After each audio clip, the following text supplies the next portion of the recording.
j'espère que vous allez super bien. Je m'appelle Claudia, je suis professeure de yoga à Paris et je suis aussi la créatrice du blog yogapassion.fr.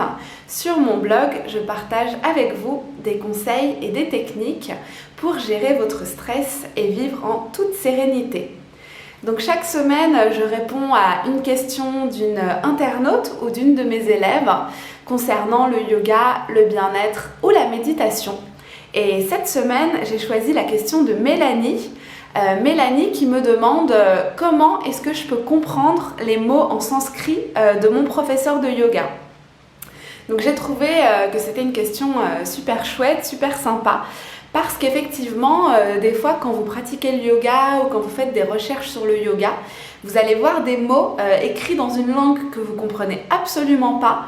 Et du coup, vous pouvez vous trouver un petit peu déboussolé, un petit peu perplexe. C'est pas du chinois, c'est du sanskrit, mais c'est tout aussi bizarre et opaque quand on connaît pas. Donc aujourd'hui, du coup, pour répondre à la question de Mélanie, j'ai décidé de vous donner un mini cours de sanskrit pour vous expliquer un petit peu les mots, les expressions essentielles que vous allez rencontrer dans votre pratique du yoga. Donc en petite introduction, pour les personnes qui ne me connaissent pas encore très bien ou qui ne le savent pas, moi je suis vraiment une passionnée de langues étrangères. Donc j'ai fait des études d'allemand, d'anglais, d'espagnol. J'ai eu aussi l'occasion d'apprendre d'autres langues de manière un peu moins approfondie, mais en tout cas de connaître les bases. Moi je suis vraiment passionnée par tout ce qui est langue étrangère. J'ai cette impression que plus on apprend de langues différentes, plus on comprend les liens entre les différentes langues. Tout est comme un tout qui après trouve une logique en fait. Tout s'explique. C'est comme si petit à petit on frottait une vitre et qu'on enlevait la buée. Moi j'ai toujours cette impression-là. Et après apprendre une langue, déjà pour moi il y a la magie des mots. J'adore savoir dire quelque chose, par exemple le nom d'un objet dans plein de langues différentes. Il y a ça et puis il y a aussi tout ce que ça permet de comprendre sur la culture du pays. Je trouve que la façon de s'exprimer dans une langue, les intonations, le choix des tons, etc., ça révèle beaucoup aussi sur la culture du pays. Enfin voilà, donc forcément en vous disant ça, vous vous doutez peut-être que je me suis intéressée au sanskrit. Donc j'essaye d'apprendre de plus en plus cette langue. Pour remettre un petit peu dans son contexte, le sanskrit c'est la langue ancienne de l'Inde. Si on voulait faire un équivalent avec l'Occident, c'est un petit peu comme le latin pour nous. Donc c'est une langue qui après a donné naissance à plein d'autres langues, parce que vous devez savoir qu'en Inde, il n'y a pas une seule langue, loin de là, il y a plein de langues régionales. C'est un véritable millefeuille linguistique. Et du coup, le sanskrit, c'est la langue qu'on utilise pour les postures de yoga. Donc forcément, tout prof de yoga, mais aussi tout pratiquant de yoga, va à un moment de sa vie s'intéresser au sanskrit. Du coup, j'ai sélectionné quelques expressions, quelques mots pour vous les expliquer. Donc j'ai sélectionné 6 termes en sanskrit. Je vais les dire en sanskrit et ensuite je vais vous expliquer ce que ça veut dire. Donc le premier mot que je voudrais vous expliquer aujourd'hui, c'est namasté. Namasté, vous allez souvent l'entendre au début du cours et ou à la fin du cours de yoga. Namasté, en fait, c'est une façon de se saluer en Inde qui renvoie au divin. Namasté, on pourrait traduire un petit peu par « je salue le divin qui est en vous ». On dit aussi parfois « mon âme salue ton âme ». Donc namasté, c'est cette idée-là, mais en fait on l'utilise en Inde aussi comme pour dire bonjour. Quand on croise quelqu'un, on va mettre les mains en prière, soit devant le visage, soit devant le cœur, et on va dire namasté. Donc ça, vous allez l'entendre en cours de yoga, et quand il est dit à la fin du cours, c'est aussi une certaine façon de remercier, de conclure la pratique. Voilà, donc premier mot expliqué, namasté. Le deuxième mot que je voudrais vous expliquer, c'est aussi un mantra, donc ça veut dire un son sacré, c'est Om. Alors Om, quand nous on l'écrit souvent avec notre alphabet, on l'écrit soit OM, soit AUM. En fait, Om, ce serait le son originel, le premier son qui serait apparu. Donc il y a 3 syllabes, on dit Aom en général, et donc c'est une syllabe qui est devenue évidemment sacrée. Et quand on l'utilise en cours de yoga, Parfois le prof va le chanter avec vous, soit une fois, soit 3 fois. Donc c'est une façon d'ouvrir la pratique, et à la fin du cours, quand on rechante Om, c'est une façon aussi de clore la pratique. Ça permet d'une certaine façon d'entrer dans l'espace du yoga. Donc ça, je pense que c'est important de comprendre ce que ça veut dire, parce que moi j'avais fait l'expérience d'arriver dans un cours de yoga et d'entendre comme ça chanter ou réciter Om, et je me disais mince, mais qu'est-ce que c'est? Et puis c'est un peu bizarre. Quand on comprend ce que ça signifie, au final c'est beaucoup plus simple de se mettre en condition. Après, concernant le Om, moi ce que je pourrais vous conseiller, si le prof le propose, c'est d'écouter votre cœur. Si vous ne vous sentez pas de chanter le Om, si vous n'en avez pas envie, il ne faut pas vous forcer, parce que ça ne sert à rien de se contraindre à faire quelque chose qu'on n'a pas envie de faire. Après, c'est pas un manque de respect de ne pas chanter le Om, hein. Vous pouvez tout à fait fermer les yeux et écouter en silence sans participer à ce Om. Donc là, ça va être sympa aussi si vous écoutez, parce que vous allez quand même sentir les vibrations, le chant dans la pièce. Donc voilà, vraiment, moi, ce que je pourrais vous dire, c'est écoutez votre intuition pour ça, pour voir si vous voulez le faire ou pas. Il y a peut-être des fois où vous allez le sentir plus que d'autres, ou peut-être que vous n'allez jamais vouloir le chanter. Ça dépend vraiment de chaque personne. Le troisième mot que je voudrais expliquer, c'est drishti. Alors en fait, un drishti, c'est un point sur lequel on va fixer son regard, son œil.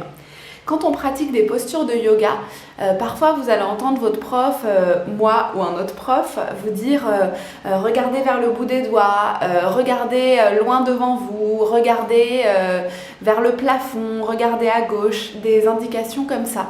Et en fait, un drishti, donc comme je vous disais en traduisant le mot, c'est un point où on fixe le regard.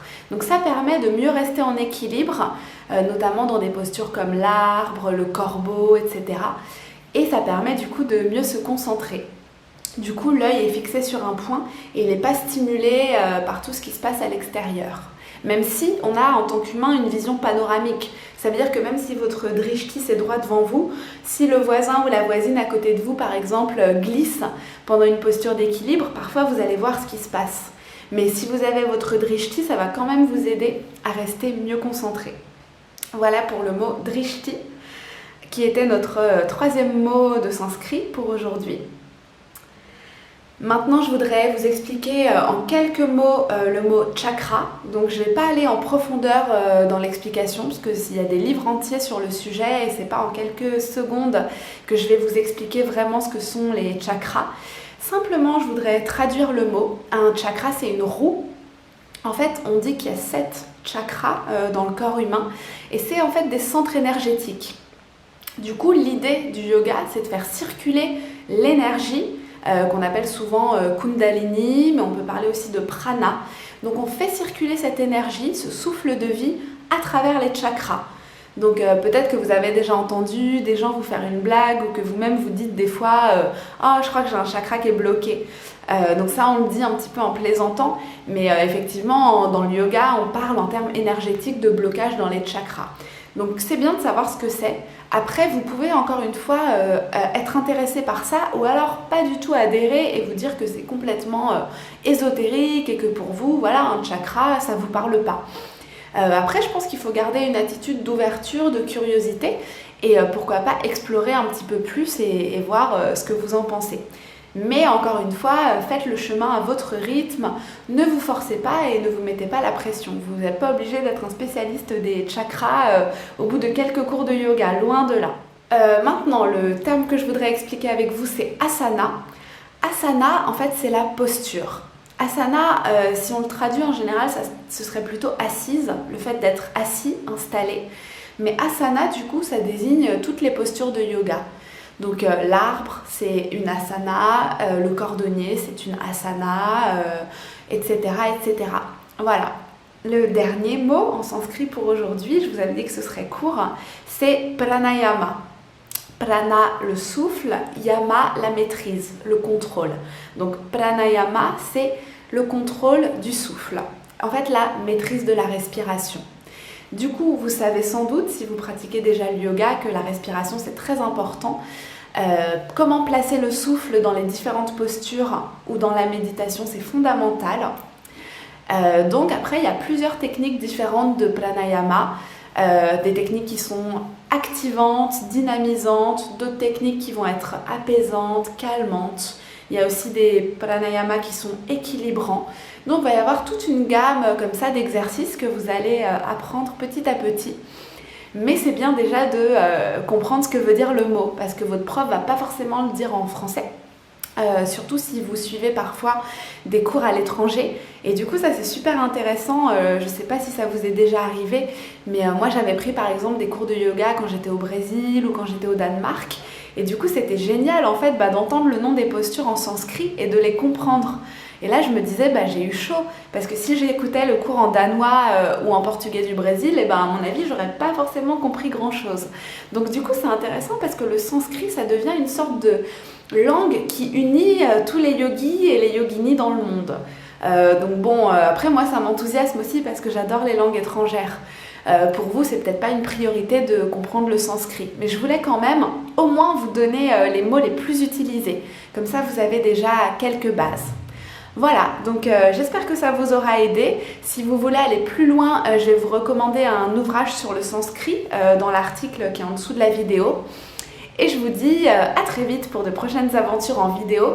Mais d'ici là, ce que j'aimerais que vous fassiez, c'est partager la vidéo avec les personnes autour de vous, avec votre entourage. Et pourquoi pas me laisser un petit commentaire pour me parler de la relation que vous avez avec le sanskrit. Est-ce que pour vous c'est une langue mystérieuse et très bizarre, ou est-ce que c'est une langue qui vous intéresse, qui vous plaît, et est-ce que vous prenez déjà plaisir à écouter quelques mots en sanskrit? Voilà, donc je vous dis à très très vite, bonne fin de semaine.